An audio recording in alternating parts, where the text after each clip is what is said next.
아, 그렇구나. 인생이라고 하는 것은 고난 속의 인생이구나.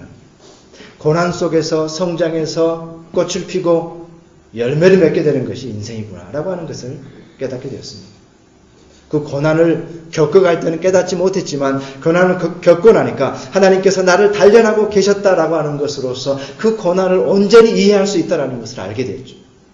다시 말해서 그 믿음의 영역으로만, 믿음의 가능성으로만, 믿음의 눈으로만 그 고난을 해석할 수 있고 이해할 수 있었다라고 하는 것을 우리가 깨닫게 되었습니다. 이것이 바로 믿음의 가치입니다. 낙심의 순간에, 고난의 순간에 믿음이 존재하고 있다라고 하는 것입니다. 오래전에 나온 책 90년대에 좌절된 꿈의 치유라고 하는 유명한 책이 있습니다. 이 책에서 시멘즈 교수님이 했던 그 말, 좌절된 꿈들로 인해서 우리 인간이 고통당하고 있는데 그것을 어떻게 표현하고 있습니까? 꿈은 시련을 먹고 자란다. 꿈이 좌절되기 때문에 다시 꿈을 꿀 수 있다라고 이 책에서 주장하고 있지 않습니까? 시련에 대한 해석, 어떻게 해석할 것인가? 바로 믿음을 통해서만 그 시련이 해석될 수 있다라고 하는 것을 우리에게 가르쳐주고 있습니다. 바로 이러한 하나님의 최선이 있다라고 하는 이 사실, 아직 오지 않은 하나님의 최선이 우리를 기다리고 있다라고 하는 그 겸손히 이것을 바라보는 그 믿음이 낙심이 있는 곳에서도, 소망이 끊어진 그 땅에서도 자랄 수 있다라고 하는 사실입니다. 오히려 그 절망이 없는 땅에, 바로 이 소망이 없는 땅에, 절망으로 가득 찬 그 땅에, 그 땅을 텃밭으로 삼아서 자라나는 것이 믿음이라고 하는 사실을 우리는 기억해야 되는 것입니다. 그런데 오늘 말씀에서 우리에게 강조하고 있는 것은 이러한 믿음을 가졌다라고 하는 것이 우리의 삶 속에서 어떻게 표현될 것이냐라고 하는 그 문제입니다. 낙심 우리를 기다리고 있고 절망하면서 살아갈 수밖에 없는 우리에게 우리는 믿음을 가졌습니다 라고 말하는 자들이 그러면 삶 속에서는 어떻게 살아낼 것인가, 삶의 행위는 어떠한 것인가 라고 하는 그것에 있어서 바로 그것이 기도라는 행위로 반드시 표현되어야 된다라고 하는 것을 주님께서는 말씀하고 계십니다. 우리가 믿음을 가졌다라고 하는 것은 반드시 우리의 삶 속에서 기도로 표현되어야 된다. 우리는 신앙인으로서 기도하는 자들이어야 된다라고 하는 것을 강조해서 말씀하고 계시는 것입니다. 오늘 예수님의 비유 속에 나오는 한 여인이 있지요.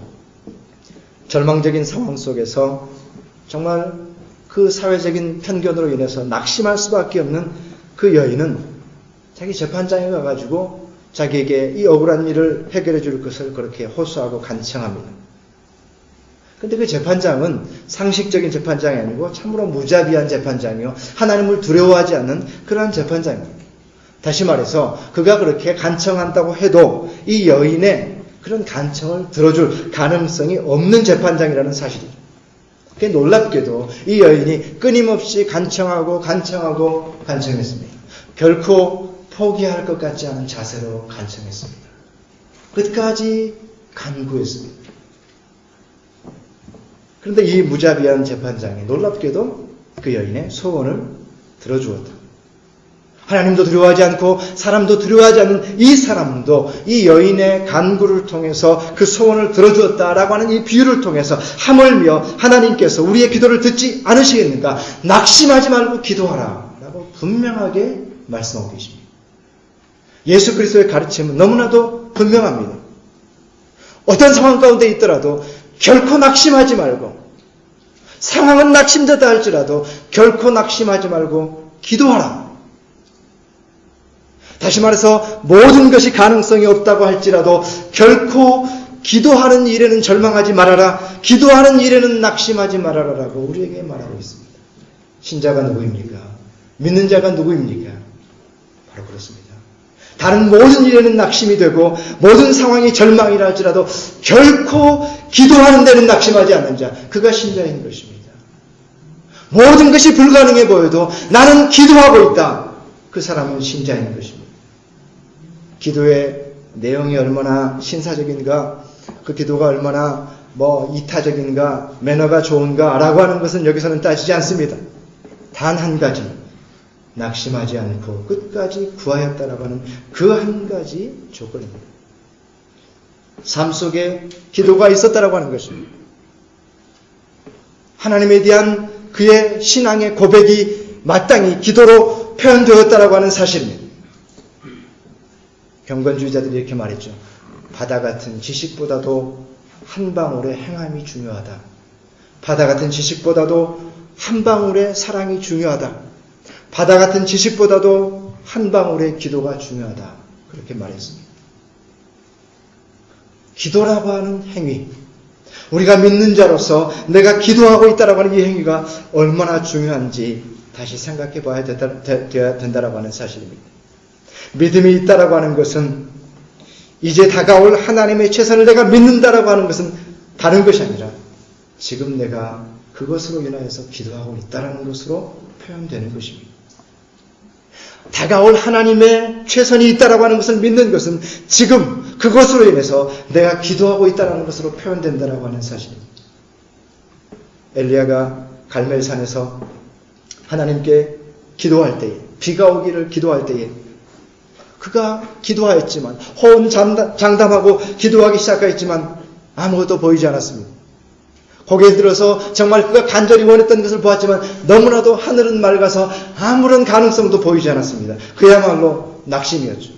상황은 낙심이었습니다. 처지는 낙심이었습니다. 아무런 것도 기대할 수 있는 것이 없었습니다. 비구름이 보이지 않았습니다. 그런데 이 엘리야의 믿음의 위대함은 어디에 있습니까? 다른 데 있는 것이 아니라 그런 상황 속에서도, 낙심의 상황 속에서도 엘리야가 기도하는데 결코 낙심하지 않았다라고 하는 사실입니다. 결코 기도하는 것을 멈추지 않았다라고 하는 사실입니다. 여기에 그의 믿음의 표현이 있습니다. 위대한 믿음이 어떻게 표현될 것인가? 위대한 믿음은 웅변으로 표현되는 것도 아니고 방대한 지식으로 표현되는 것도 아니고 위대한 믿음은 어떤 상황에도 철회하지 않는 믿음으로 표현되는 것입니다. 어떤 상황에도 계속되고 있는 기도로 표현되는 것입니다. 오늘 주님께서는 너무나도 분명하게 우리에게 말씀하고 계십니다. 네가 믿는 자라면 지금 기도해야 된다. 네가 신앙이 있다고 한다면 지금 기도하고 있어야 된다. 라고 하는 것입니다. 우리가 신앙의 믿는 자의 호흡이다라고 표현하게 될 때에 우리가 호흡이라는 말을 숨이라고 표현할 수 있잖아요. 신앙에 숨이 붙어 있다라고 하는 것, 그것은 바로 기도하고 있다라고 하는 사실이죠. 다른 것으로서 표현되는 것이 아니고 기도가 호흡이라고 말했을 때에 신앙에 숨이 붙어 있다라고 하는 것은 기도하고 있다라는 의미입니다. 근데 기도가 없다고 한다면 아무리 허우대가 멀쩡한다고 해도 정작 숨이 붙어 있지 않는 신앙이기 때문에 아무런 의미가 없는 것입니다.